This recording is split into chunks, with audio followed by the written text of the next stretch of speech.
fuerte a este. Hay que entender si nos preguntan, por ejemplo, el pH de un ácido fuerte, si se trata de una base fuerte, con sus detallitos. Por ejemplo, vean que el hidróxido de bario es una base fuerte, igual calcular su pH tiene un mini truco, fue una de las preguntas que preguntaron en el foro, de forma que ya hice un videito y luego lo subo para que lo vean, pero ácidos fuertes y bases fuertes son súper fáciles. ¿Por qué? Porque me están diciendo básicamente, cuando preguntan el pH, cuál es la concentración del ion hidronio, o en su defecto, calcule la concentración del OH-. Una vez con la concentración del ion hidronio, simplemente le saco el menos logaritmo, sería el pH. Con el ion hidróxido, le saco el menos logaritmo, sería el pOH. Y recordar que pH más pOH siempre da 14. Entonces, en el caso de bases fuertes, simple y llanamente es sacar la concentración de hidróxido, sacar el pOH y luego 14 le resto ese valor para sacar el pH. Fácil. Y vean que digo que son muy fáciles porque en realidad no hay equilibrios.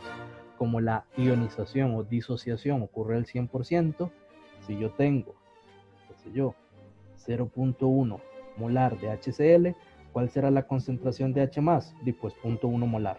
¿Cuál será el pH? Menos logaritmo de eso. Entonces, en este caso, el pH es 1. Entonces, vean que es súper rápido. Todo, entre comillas, empieza a complicar cuando tenemos un ácido débil o pongamos uno monoprótico. Igual la sesión anterior hablamos de que era eso de protones, etcétera. Pero básicamente tengo un ácido monoprótico que es débil y tengo una base. Como son débiles, van a ocupar una constante, que es precisamente lo que nosotros hablamos. Básicamente siempre haciendo el equilibrio. Que hay que entender aquí es como el repaso. Siempre que tengo un ácido, el que sea, es más, en los ejercicios me gustan porque a veces vienen ácidos con fórmulas más complicadas, simplemente le pongo eso. Yo sé que es un ácido, ¿cuál? No importa. Si es un ácido monoprótico, yo sé que se va a desprotonar y va a dejar su base conjugada, que sería la sal. Entonces, qué sé yo, si esto es ácido acético, esto sería el ion acetato. Si esto es el ácido oxálico, esto sería el ion oxalato. Bueno, es en realidad diprótico.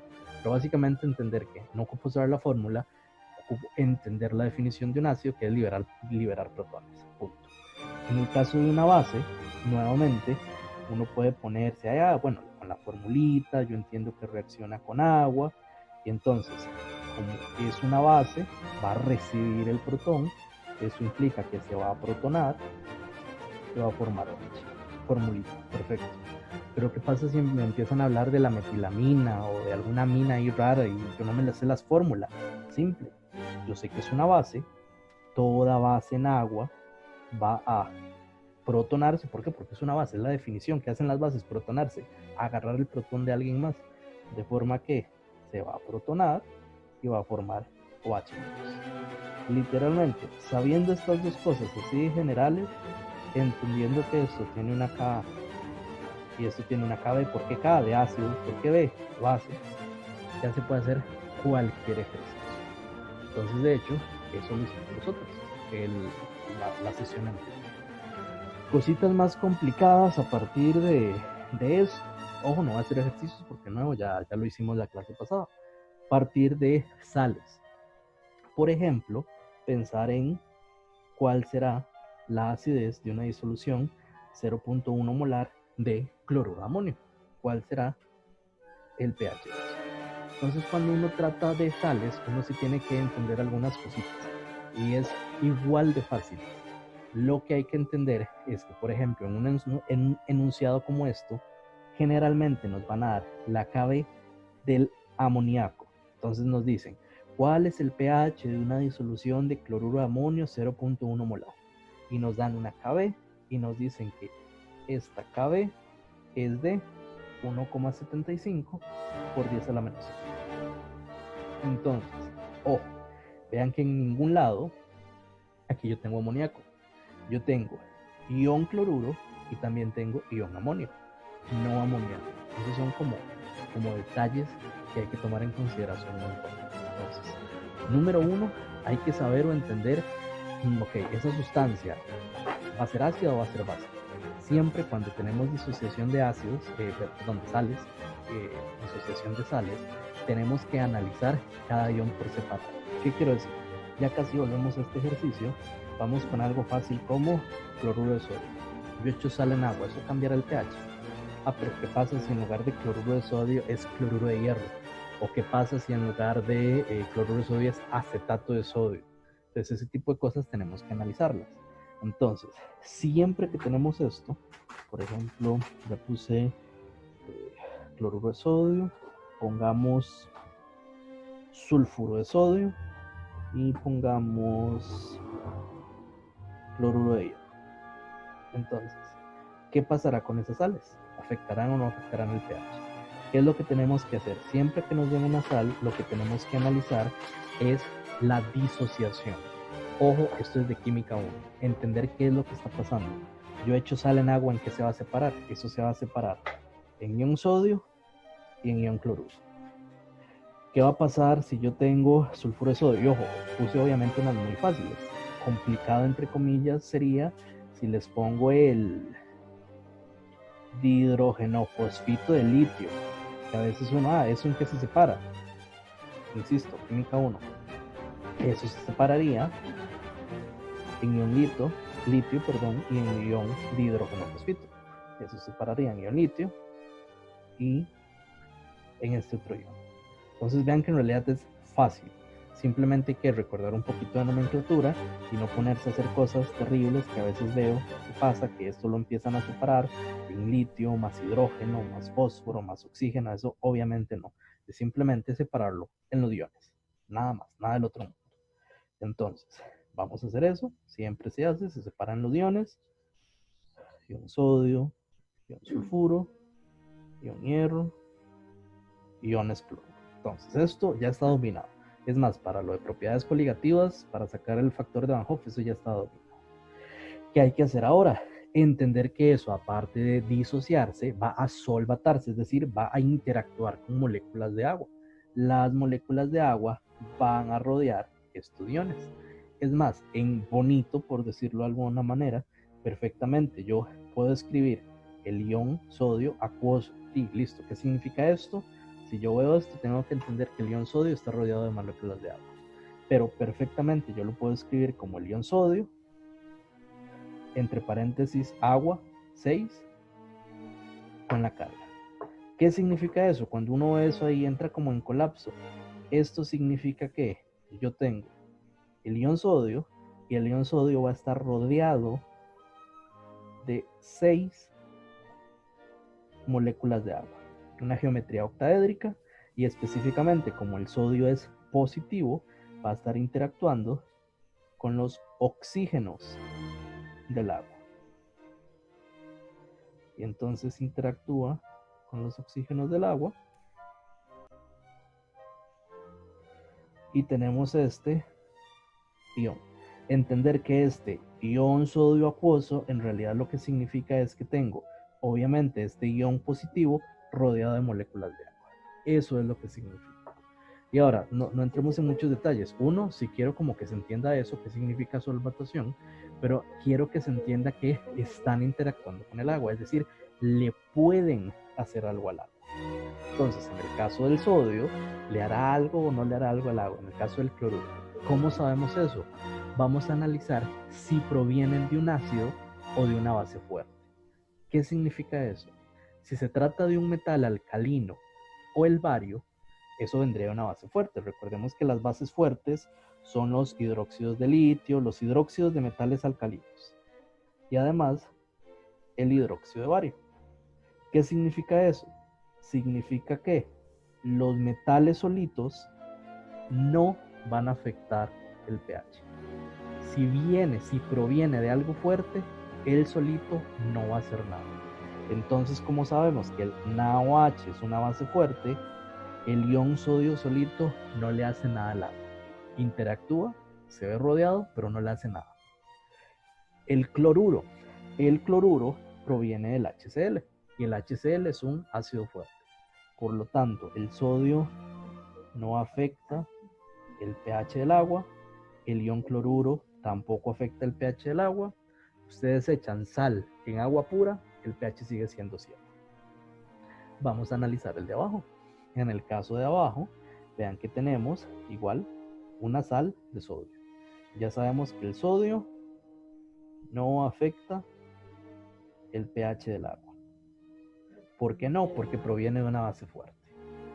Pero el azufre, ¿hay algún ácido que tenga azufre? Sí, claro. El ácido sulfídrico. ¿El ácido sulfídrico es un ácido fuerte? No es un ácido fuerte, no es un ácido fuerte. Por lo tanto, el ion sulfuro sí puede afectar un poquito el pH. Eso por un lado. En el caso del cloruro de hierro, vemos que el hierro vendría del hidróxido de hierro. El hierro solito no es parte de una base fuerte, por lo tanto el hierro sí afectaría el pH. El ion cloruro no. Entonces de nuevo voy a reescribirlo aquí abajo para que la pizarra ya se ensució mucho, pero es entender que yo agarro sulfuro de sodio, lo separo en sus iones y entender que cada uno puede o puede que no interactúe. El ion sodio es un metal alcalino, por lo tanto no afecta pH. Pero el ion sulfuro proviene de un ácido débil, por lo tanto sí va a afectar. Y recordemos un detallito. Recordemos que el ácido sulfídrico es un ácido débil. En este caso, esto se va a separar en ion hidrógeno y en hidrógeno sulfuro. Y el hidrógeno sulfuro se va a separar a su vez en ion hidrógeno y en ion sulfuro. Veamos que esto es un ácido débil. Disculpen aquí, como sin querer. Esto es un ácido débil. ¿Qué va a hacer esto? Esto va a ser su base conjugada. Pero a su vez, esa base conjugada también puede actuar como ácido. Entonces aquí tenemos esto que funciona como ácido, forma el ion sulfuro, que sería su base conjugada. ¿Qué significa eso? Significa que el ion sulfuro proviene de un ácido, es decir, funciona como base. Como funciona como base, esto va a producir un pH mayor que 7.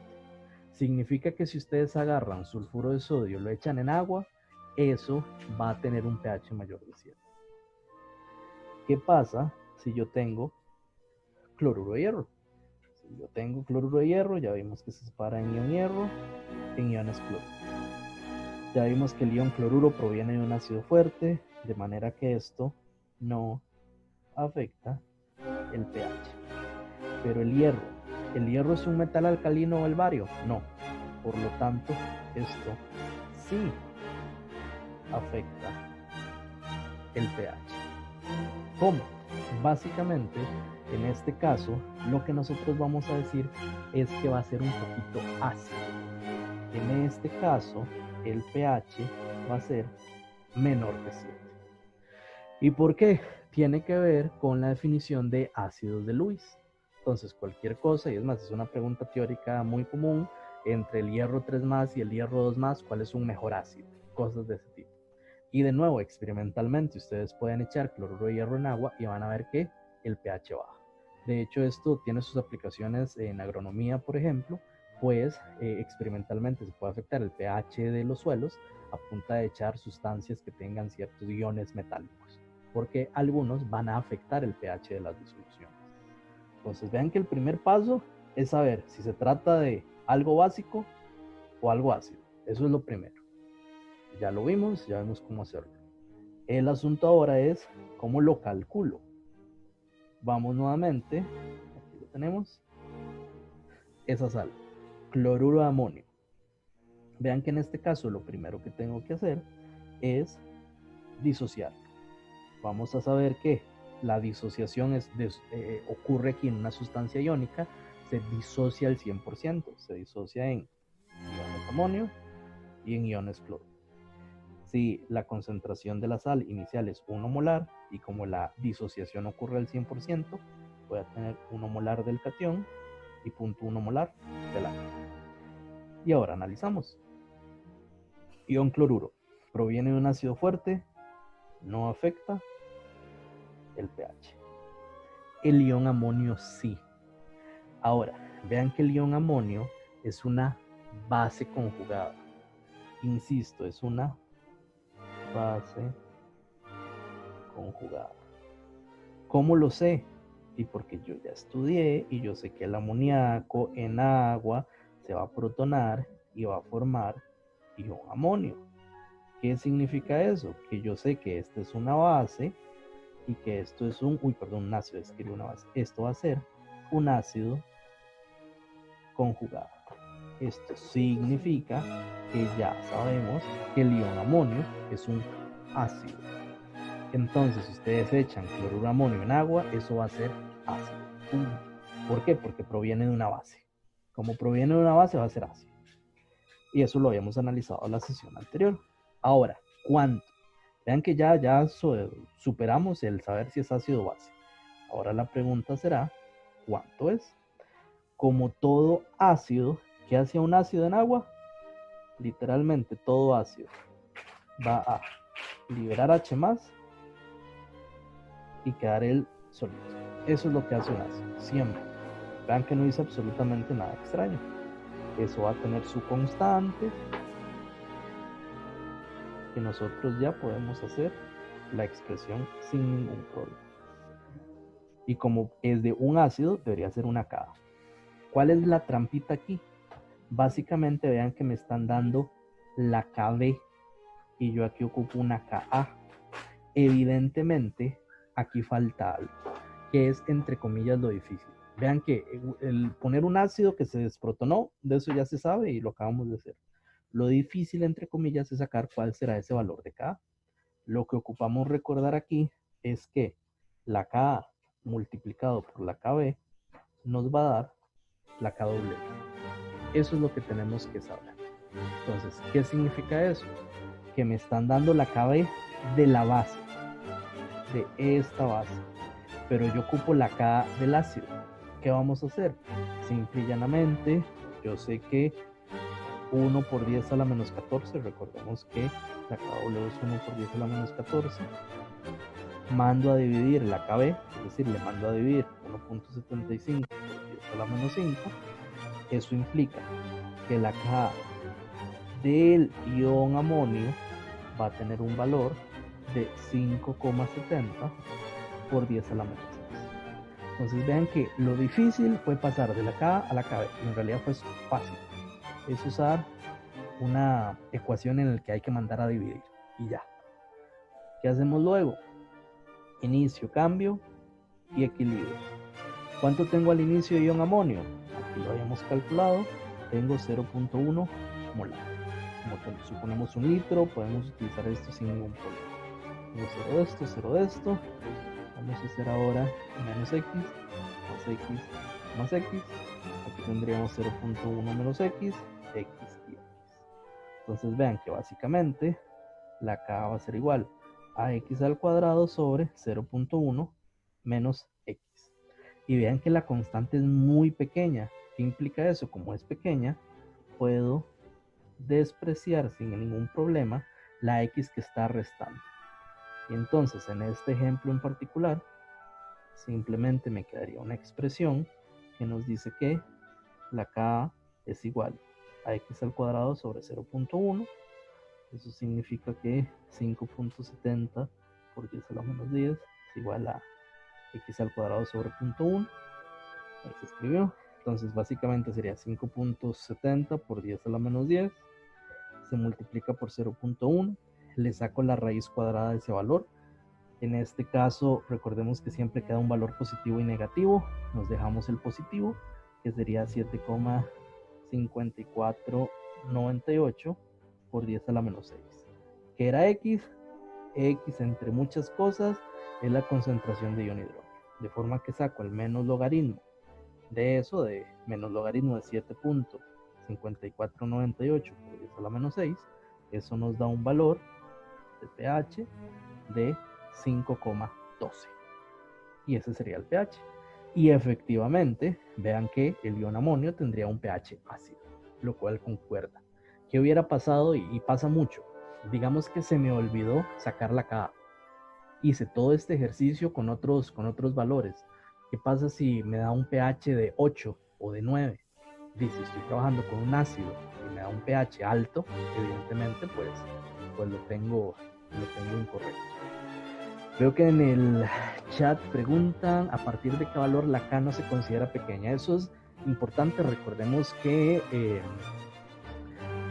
en ciencias no hay tantas reglas escritas en piedra. Hay obviamente algunas que sí, como las leyes, qué sé yo, la aceleración de la gravedad en el planeta a cierta altura está definida, las leyes de la termodinámica sí están escritas en piedra, pero hay ciertos detalles que uno tiene que ver el contexto. Hay que usar, digamos, el sentido común. Generalmente, uno puede suponer que un valor, voy a poner cualquier numerito, que una constante como 1 por 10 a la menos 4 ya se podría empezar a despreciar.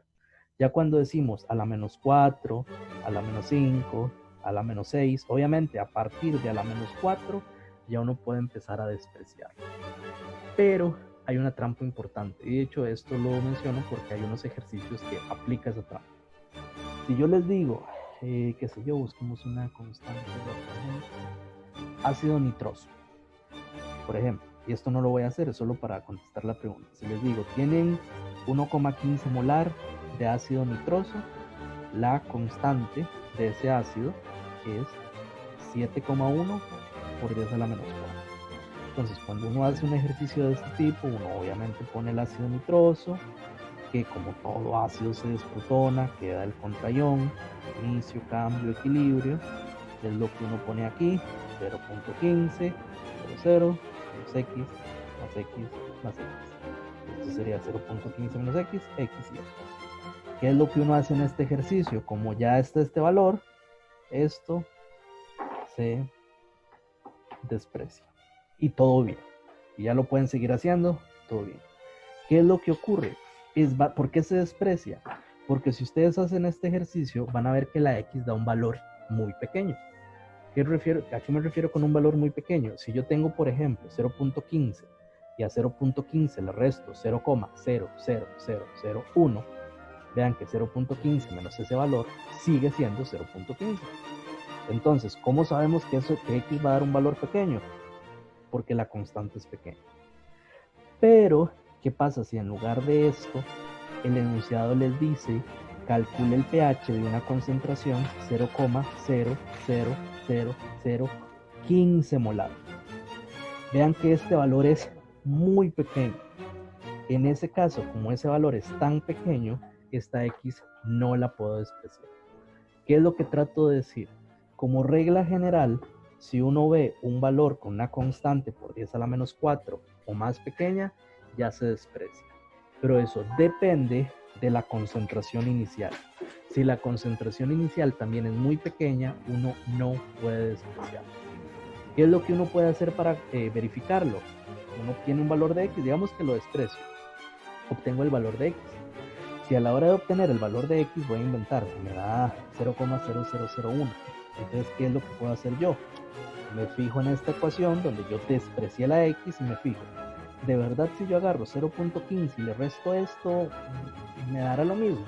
Sí, y me va a dar prácticamente lo mismo. Pero si yo después de hacer todo el procedimiento me dice que X es 0,09, y 0.15 menos 0.09 sí da bastante diferente. Por eso lo que uno tiene que hacer es como usar el sentido común, el sentido químico. Entender que a partir de 10 a la menos 4 ya lo puedo empezar a despreciar. Pero siempre me ocupo fijar en el valor de X. Si el valor de X es muy parecido a la concentración inicial, tengo que decir suave, muy probablemente no lo tuve que dar despreciado. Y va de nuevo, esta vez sin despreciar. Ese es como ese detallito que hay que tener en consideración. Otra compañera pregunta, segundito para leerlo del chat, yo ya les doy la palabra. Nos pregunta la compañera Celeste, ¿cómo calculo el pH de ácido sulfúrico? Es que el libro aparece K1 y luego K2. Ok, importante con el ácido sulfúrico, básicamente el primer protón del ácido sulfúrico es fuerte. Entonces, ¿qué es lo que hace uno? Básicamente uno calcula el pH del primer protón. El segundo no va a contribuir en nada. Véanlo así. Y esto aplica para todos los ácidos dipróticos. Siempre primero van a liberar un protón, queda la sustancia y la base conjugada, pero esa base conjugada, vean que aquí está funcionando como base, pero a su vez puede funcionar como ácido, pues se puede seguir protonando y queda completamente desprotonado. Es más, el ejemplo que vimos ahora con el ácido sulfuroso, queda perfecto.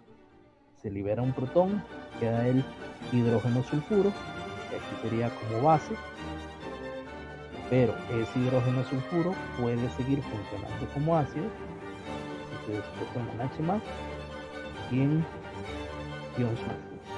Vean que cada etapa de desprotonación va a tener una constante. Esto sería la K1, esto sería la K2. Entonces, ¿qué es lo que uno hace en estos casos? En estos casos en particular, siempre es algo muy curioso.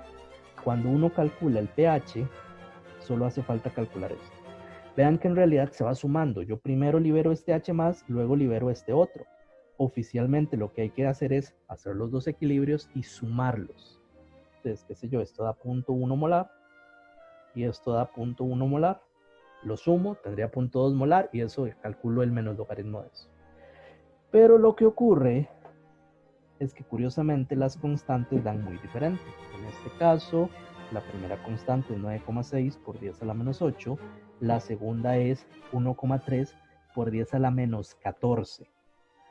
Hay una enorme diferencia. ¿Qué significa eso? Que aquí, por ejemplo, en el primero forma 0.1. El segundo va a formar tan poquito que para efectos prácticos me fijo en este primero y listo. Si me preguntan por ejemplo, el pH de una disolución, el pH de una disolución 0.1 molar de ácido sulfídrico, simplemente calculo este primer protón y se acabó. Entonces, tomarlo en cuenta. Si me preguntan por la concentración de ion sulfuro, muy curiosamente va a dar el mismo valor de la K2. Ahí lo pueden calcular. Generalmente da igual 1,3 por 10 a la menos 14. Entonces, en realidad, los ejercicios con ácidos dipróticos son muy sencillos. Uno lo calcula con base en el primer protón, el pH, y la segunda constante sirve para saber la concentración del contraion. Entonces, qué sé yo, si les preguntan el pH del ácido sulfúrico, que fue la pregunta, simplemente lo calculo con el primer protón. Como el primer protón es fuerte, y lo calculo como si fuera ácido clorhídrico. Si me preguntaran por la concentración de ion sulfato, prácticamente me va a dar el valor de la K2. Entonces, es como se resuelven en general. Ojo, disclaimer importante al respecto, esto aplica cuando tienen concentraciones más o menos grandecitas, 0.1, 0.2. Si algo está súper diluido, como en algunos ejercicios de la práctica, sí hay que hacer todo el proceso. De hecho, fue una de las preguntas que me hicieron en el foro, ya hice un video al respecto, lo hicimos con el ácido oxálico y pues es un poquito más tedioso, no complicado, pero un poquito más tedioso. ¿Alguien iba a preguntar algo de forma verbal? Profe, en el ejemplo que hizo anterior, Ahí está. ajá, es que en uno de los videos de la profesora Marisol, es que el ejemplo 5, no sé cuál de todos los videos, la verdad, pero digamos, es como, por ejemplo, sería como 0,15 más X, digamos, en la parte de abajo quedaría. Vea que en este caso, como se está disociando, sería menos X. Ah, sí, digamos, ella lo hace así, digamos, es como más X, pero ella luego desprecia la X, nada más deja como la concentración. No sé por qué lo habrá hecho así. Igual, el más no entendería, tendría que ver el ejercicio en particular, puede ser que se trataba de buffers, que ya involucra otras cositas, pero si está aquí como reactivo, tiene que ser menos, y punto, se está gastando. Y se desprecia por eso, porque el valor es pequeñito, el de la constante, y por lo tanto, al ser pequeño, se puede despreciar el X.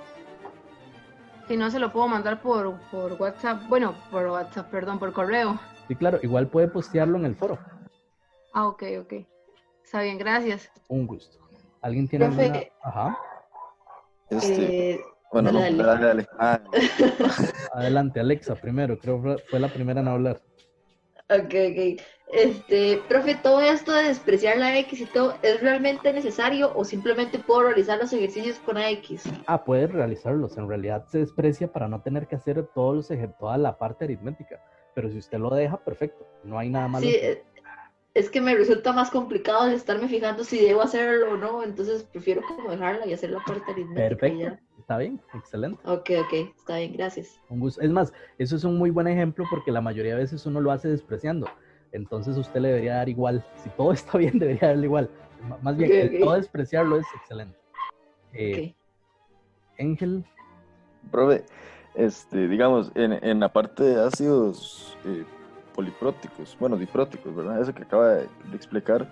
Digamos, cuando yo hago la primera disociación en la estequiometría, no puedo poner de una vez que se liberan los dos protones. No, si lo hace le da mal. De hecho, yo cuando estaba estudiando tenía esa misma duda y yo lo hacía y siempre me daba malo porque no se puede. Da distinto, da mal. Ok, gracias. Un gusto. ¿Alguna otra duda, pregunta, comentario? Profe, con esa misma duda que acaba de hacer la persona anterior, Ajá. entonces lo ideal sería que aunque sea un ácido diprótico, poliprótico, lo que sea, igual la estequiometría queda relación 1 a 1. Sí, siempre. Siempre va a ser 1 a 1. Ok, gracias. Un gusto.